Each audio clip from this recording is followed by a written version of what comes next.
Tonight, batten down your hatches. The skies over Toronto are about to open up. Basement flooding is always a concern when we see heavy rain like this, so the city is doing everything it can to try to prevent some of that. The city is preparing as forecasters predict as much as 70 millimeters of rain could fall throughout the weekend. Plus, the community and those who are affected need to know that everybody is with them, that everybody is there to support them. Multiple vigils are held across the city today to remember those killed in the plane crash in Iran. And a weekend reprieve for residents living near the Gardiner Expressway. Overnight construction on the highway leading to many sleepless nights. Well, this is supposed to be a live look at our city skyline from the Island Airport tonight. We swear it's there. But the worst is yet to come. Rain, freezing rain, snow, and high winds, just some of the weather conditions we are expecting this weekend as we get a spring-like storm in January. Let's go straight to our meteorologist, Colette Kennedy, with a sense of what we should be expecting the next 24 hours. Yes, Mike, this whole week we've been anticipating the storm system, and now it's making its way in, starting with just the milder temperatures we experienced today. But we're now looking also at all the warnings that are in place for the amount of moisture that's going to be in the atmosphere, mostly coming down as some heavy rain for the areas you see in green. This is where we have our rainfall warnings. It's a wide range, I know, 30 to 80 millimeters. I'm going to get into more specifics of that a little bit later in the show, but some of the heaviest will be back towards southwestern Ontario. As you get into cottage country and beyond further north, we're talking about freezing rain warning and perhaps a prolonged period of seeing some freezing rain. They're going later in the day, Saturday, especially towards Saturday evening as it starts to work its way down towards the 401. So the heavier rain for the GTA really comes in tomorrow, although it will be beginning overnight tonight. Then that freezing rain line starts to drop. Hard for it to change over very close to the lakeshore, but it may come south of the 401. And then on the backside with some windy conditions because of ice buildup, we have to be concerned instead of then about the flooding, then it would be about any power lines that may come down and just the dangerous nature of it being slick on our roadways and sidewalks. Overnight tonight stays mild, may even go up towards about 10 degrees, but then the temperature falling towards tomorrow afternoon, and that's why we'll start to get into that changeover as we get closer to the freezing mark, Mike. Okay, thanks a lot, Colette. You're welcome. Kelda Yoon joins us now live with more on how residents and city officials are preparing for the deluge. Kelda, is just starting to see the rain fall now. That's right, Mike. And as Colette mentioned, it will intensify overnight. We're already seeing reports of people in southwestern Ontario talking about the rain. And with the amounts that Colette was talking about, those in flood-prone neighborhoods, they're preparing for the worst. There's the mold there. Katia Bianchini is showing me photos from last August when her basement flooded, and it wasn't the first time. There's the couches, all of the stuff that we had to throw out. This was 2013. Yeah. The flooding leaving her basement constantly under renovations. Bianchini has lived in her home near Weston Road and Humber Boulevard in York for 50 years. Black Creek runs right through here, and there's a basin here, and it hasn't been. They've always said that they were going to, upgrade it and fix the infrastructure of this area. They have started, but we have a long way to go. So she and others in the neighborhood are making sure they are doing all they can. We've put a backwater valve in the front, and we replaced our piping. There are things that residents as well can do, making sure that the catch basins around their homes are clear of any debris from the fall, leaves and the winter snow melt that is underway now. If they have drains on their property, just make sure they're clear so that water, that rainwater has a place to go. City crews were also out in full force today, clearing away any debris that could block catch basins in residential areas.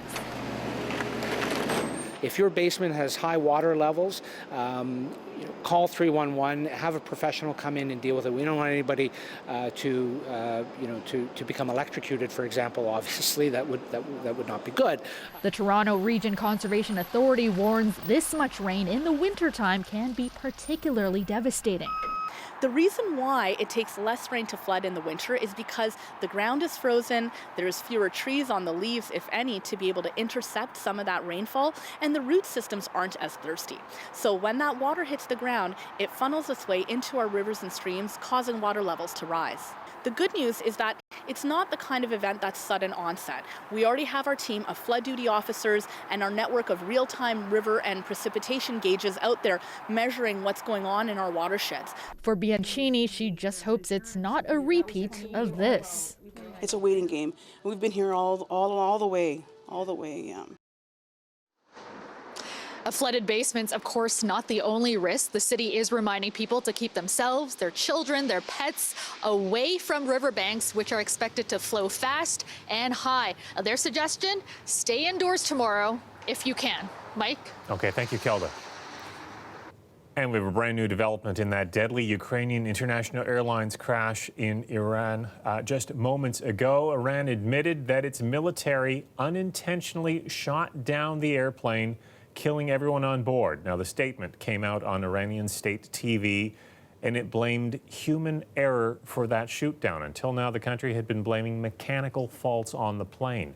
Now, earlier tonight, Canada's Foreign Affairs Minister announced the creation of an international working group to press for a full and thorough investigation into the crash.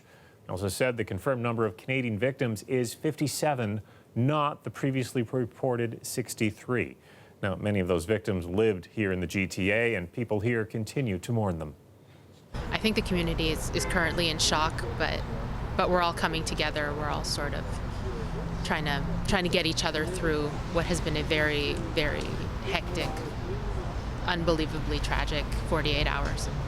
A candlelight vigil held tonight in North York, organized by the Iranian Women's Organization of Ontario. That vigil just one of several held across the city and across the country. Now, 3 of the crash victims were students at York University. One of them was on his way to Toronto to begin his studies this week. Our Angelina King has more. Friends say Masood Shatupour Kioban was excited but nervous to begin his studies here in Toronto. He said that I'm so afraid I'm coming to Toronto. I know anyone there. I don't know anywhere, and I told him, don't worry, just we are looking forward to seeing you in Toronto. But Zainab Gianji never got to meet him in person. She and Kioban would have studied together, doing their postgraduate studies in business administration. He reached out to her and other students in his program online to prepare for the big change of moving to Canada, where he was already making friends. They describe him as social, friendly, and hilarious. I like his sense of humor. He was so funny. She says she spoke with him 2 days before his flight, and when she learned that a plane went down, I just prayed until the morning because I knew he's in that flight. So were 2 other York students. Sadaf Hajiogavan was studying human resources. She's remembered for her infectious laugh and sense of style. And Safor Pourkulu, she was in her first year studying biology. All the victims were honored at a vigil on campus today. About 100 students and staff came together to lay flowers, post supportive notes, and sign a book of condolences. We have so many students of Iranian descent, but also others who know them in their programs and community members who are really devastated by the loss of such talented young people. The tragedy hitting close to home for many students who knew other passengers on the plane, including Arshia Farzamfar, who lost his friend. He came to the vigil to support all families that are mourning. We're all in this together. We're all human beings, and we're going to have each other's backs. Gyanji also knew other passengers on the plane. While she continues to mourn, she already knows how to honor them. I just promised myself to stay in Canada, to study harder, and to follow their path. A lot of bright young minds were lost in that crash, including 6 students from the University of Toronto. A large vigil is being held at the downtown campus on Sunday, just another way for people to gather, mourn, and show their support. Angelina King, CBC News, Toronto. And we have a full list of victims with tributes to each on our website. You can find it at cbc.ca/Toronto. Well, musicians and fans across the country and around the world are mourning the death of Neil Peart, the Hamilton-born drummer of the iconic Canadian band Rush.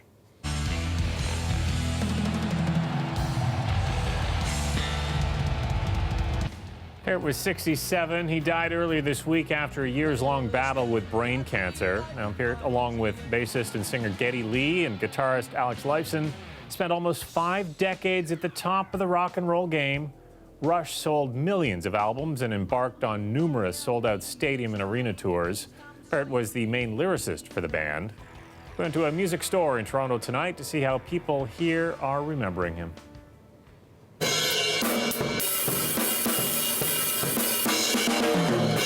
Well, he was the original rock virtuoso, pretty much. I mean, he defined the prog drumming genre, and is still even today, he's one of the most influential prog rock drummers of all time. He's kind of the be-all, end-all of drummers. He just unrivaled in his ability entirely. That man led a fully realized life. Leaving behind that body of work, influencing that many people, it's a pretty amazing thing. It's a sad day for all of us, right? And musicians are also paying tribute to him online. Fellow Canadian Brian Adams writing, "Rest in peace. Condolences to his family and fellow band members." And Brian Wilson of the Beach Boys writes, "Neil was one of the greatest drummers and he'll be missed." As for his bandmates, in a statement tonight, they say they are heartbroken and urge fans wanting to express their condolences to make a donation in his name to a cancer research group or charity of their choice. Well, there's another one-day high school teacher strike being called for next week. Next Wednesday, January 15th, the teachers in the Durham District School Board, as well as both the public and Catholic boards in Hamilton, will walk off the job. No other boards in the GTHA are affected this time round. A complete list of all boards can be found on our website, cbc.ca/Toronto. This will be the 5th strike by OSSTF members as they and the government remain at a standstill in contract negotiations. Jackhammering, drilling, and other construction noises have been keeping residents up at night while the city tries to get the Gardiner construction done as quickly as possible. Sometimes the loudest construction, the loudest drilling, industrial drilling, is occurring at 10, 11, midnight, 1 in the morning. I'm Talia Ricci, and coming up, residents hope that a meeting with city staff tonight finally put an end to their sleepless nights in Toronto.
Toronto homeowners should brace themselves for a slightly bigger bill from the city this year. They're facing a property tax hike to help fund city services, all thanks to the city's latest budget proposal.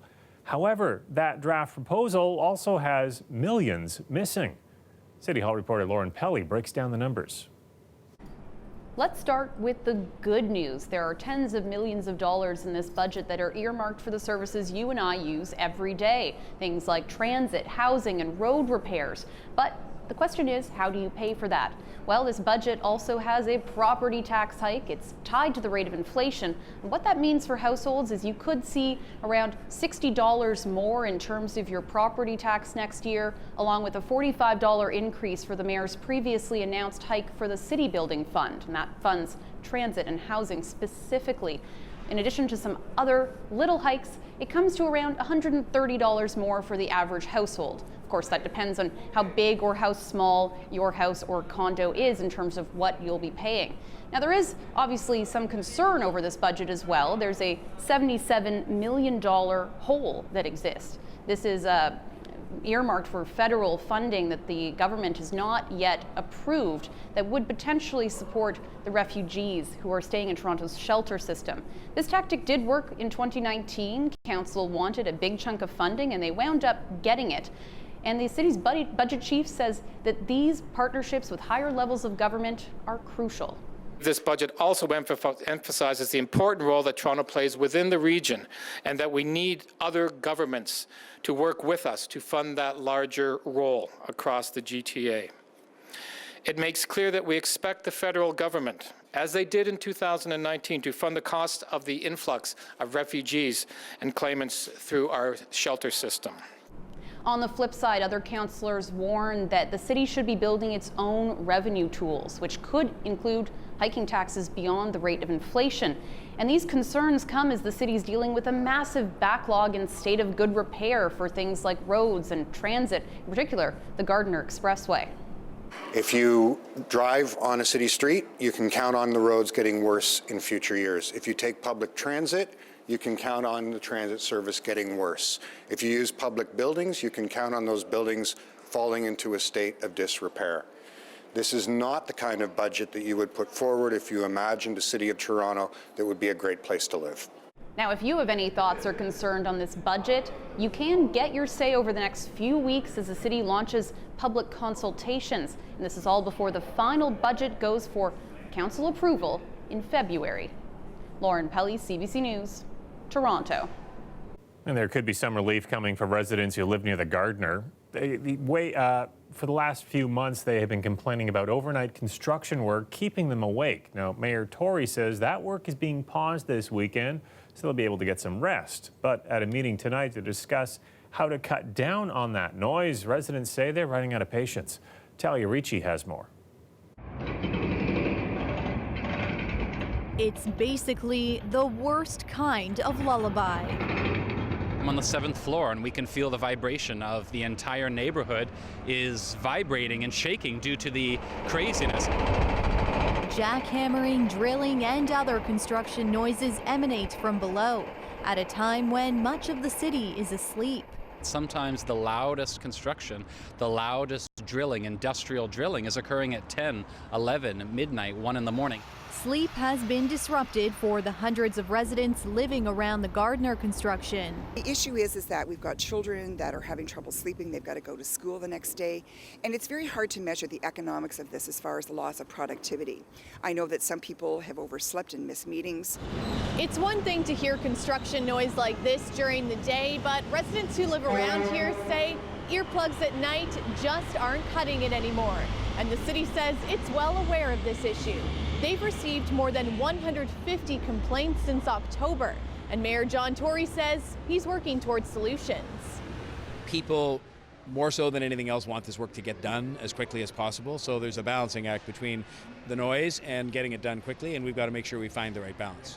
And crews will work around the clock to complete this project as quickly as possible. The city has warned that work would be happening overnight. Tory said he plans to speak with contractors and city staff. asking them to ensure the work post 11 p.m. is quieter. We are always optimistic, and we are very hopeful that on Friday night we will be heard, that they will stop, and they will figure out a way to then open up the contract and to reverse the work so that this heavy-duty noise work can be done during the day. Maybe the loudest and most intense construction during the day, and maybe some more quieter construction at night. Residents hoping the meeting results in some changes. Construction's not expected to end until 2021, and they're certainly not willing to lose a year's worth of sleep. Talia Ricci, CBC News, Toronto. So this is that live shot of our camera at Billy Bishop Airport that normally films the skyline for us. We haven't moved the camera.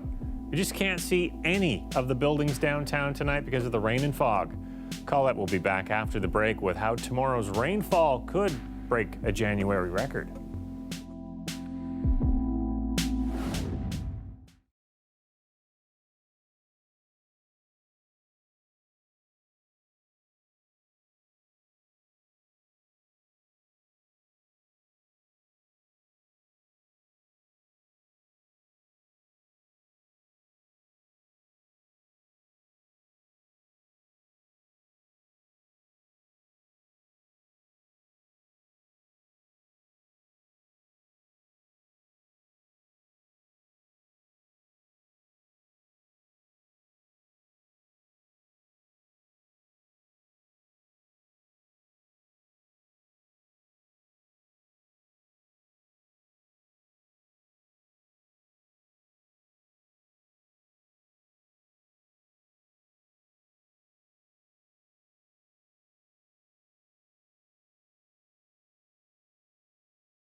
The weather update is brought to you by Train, the most reliable heating and cooling brand. It's hard to stop a train.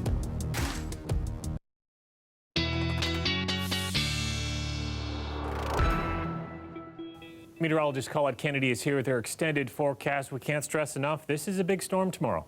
Yes, it really is, Mike. Here we are talking about heavy rain, and we're in the month of January.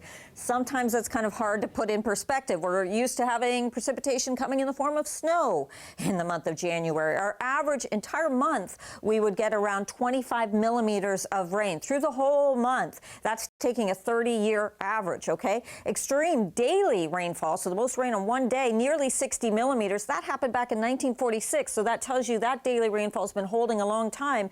And as we go into Saturday, we are looking at 40 to 70 millimeters, that potential coming from this system as it moves through. It originated in the Gulf of Mexico or near southern plain states and it's pumped in a lot of that moisture from the Gulf, and then it's bringing it up and dumping it here in our atmosphere. The ground is frozen, so it's hard for it to absorb heavy rains like this. In terms of the timeline, you see it's heavy in the overnight hours towards morning into cottage country, and then that line will drop further south and gets heavier tomorrow morning through the GTA and extending around towards the Niagara Peninsula. Into the afternoon, we start to see the freezing rain coming through, and ice pellets could be building up, maybe an extended period of time seeing this into cottage country, and then eventually later in the day, actually towards the afternoon hours Saturday, this is now into Sunday through the overnight towards Sunday morning, but we may see that change over even south of the 401. It's possible as we get towards the evening tomorrow and then into Sunday morning, and then by lunchtime Sunday or just after,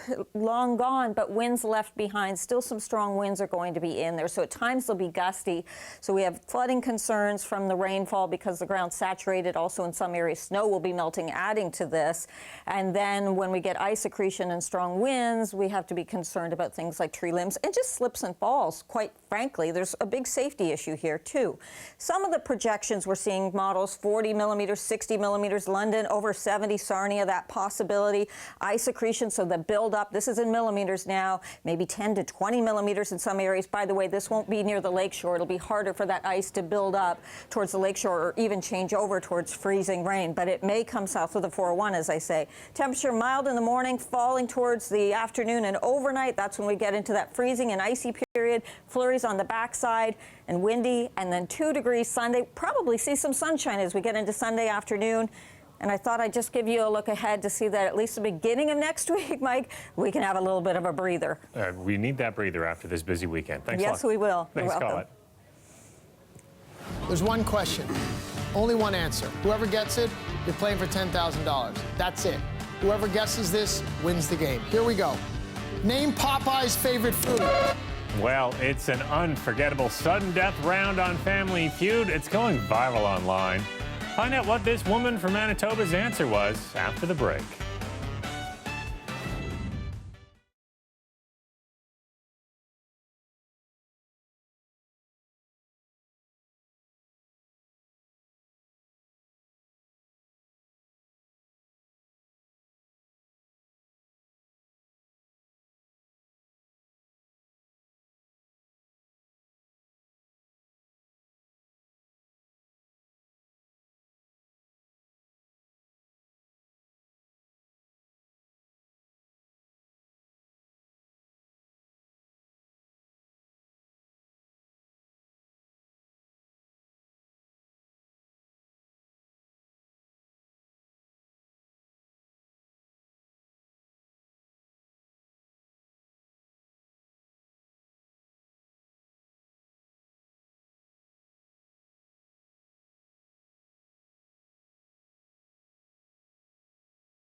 Whoever guesses this wins the game. Here we go.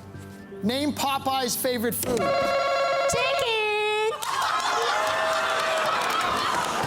Oh my God! I've been saying it all the day. Chicken! Now, although a hilarious and charming answer from Yves Dubois, it was not the correct one, as you just heard there. Popeye's favorite food was spinach. This actually wasn't the first time the two contestants played the sudden death round. It actually took 4 tries to get to that question because neither player could get the top answer. Now, do yourself a favor and check out a behind-the-scenes YouTube video the producers of that show put out. Look up Family Feud Canada on YouTube. It'll show you what it took to get to that moment. Now, after getting all that free publicity today, Popeye's restaurant contacted Yves Dubois to offer her, what else? $10,000 worth of chicken. The only problem is the closest Popeye's is about a 2-hour drive from her hometown of Lorette, Manitoba. That's our newscast for tonight and for the week. Stay safe and dry with the wet weather tomorrow. I'll see you again on Monday. Good night.